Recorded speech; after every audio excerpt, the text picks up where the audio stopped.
Hello, my name is Cliff. I'm working at Moanalua Community Park. I hope you guys are doing okay. I know it's hard to be staying at home for so much. So I wanted to demonstrate an activity that I've done previously at Summer Fun. I call it Cornhole. It's basically a play off of the game Cornhole. Locally, there's also a popular version that we call Podagee Horseshoes. The good thing I like about this activity is that there's a lot of very simple, few supplies that you need for it.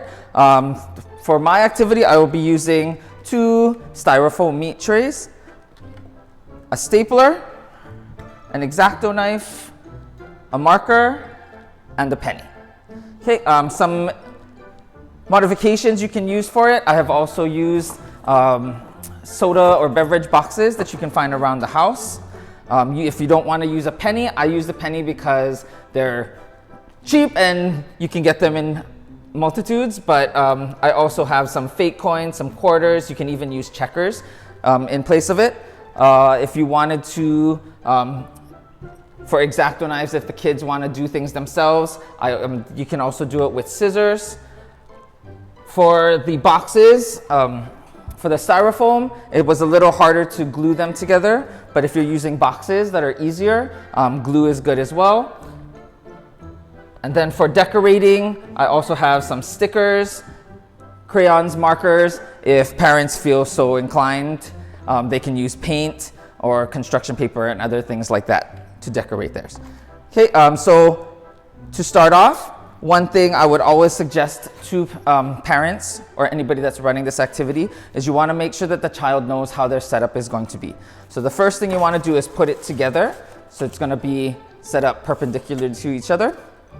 Okay, and this will give them an idea if they decide to decorate it, how they want their decorations to look. They can see which part is the top, which part is the bottom. Okay, once they figure out what the bottom is, that's where they're going to figure out where they want to put their penny directly in the center.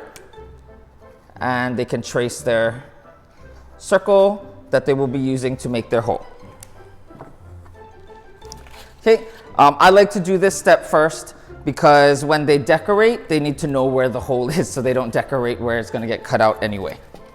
Okay, so to save time, I have already decorated some.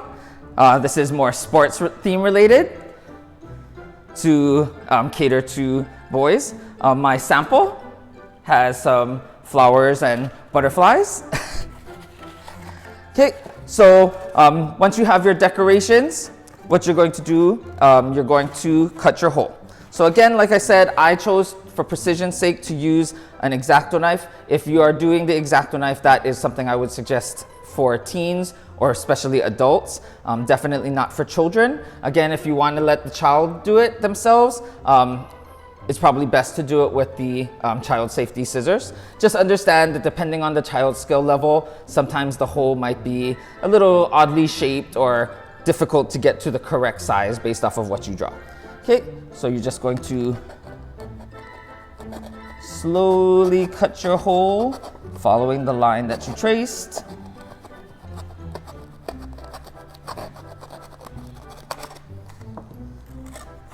And you can pull that out.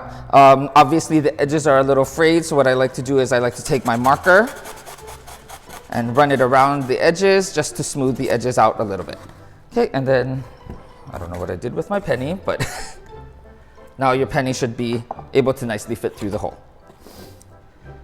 Okay, after that, the easiest, all that's left to do is you're going to put your game set up together. So again, line it back up. I only needed 3 staples, 1 in the middle, and 1 on each side. Oh, whoops, sorry, try that again. Let's go both sides just to be safe.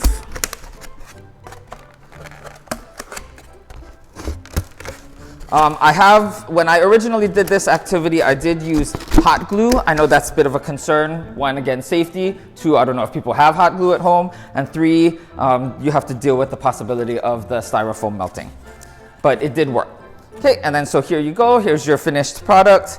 Congratulations, you are ready to play. So again, I have these 2 versions made out of the Styrofoam. I also made a sample out of the cardboard boxes. And this one was a variation on the game. I made a target with different points so that depending on where the coin lands, 10, 30, 60, and then 100 for getting it in the hole.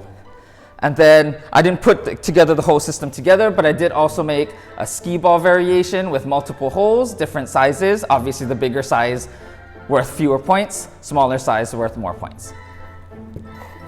Okay, again, part of this activity is just being innovative and creative using what you have around your house. Again, not a lot of supplies, and you guys can easily modify for what you can find around the house. I hope this is going to be helpful for you. Again, you don't have to stop here. If you come up with anything else that you can do, it's totally easy to make games out of what you can find around the house or your own modified versions. I hope to see you guys at the park soon. Bye.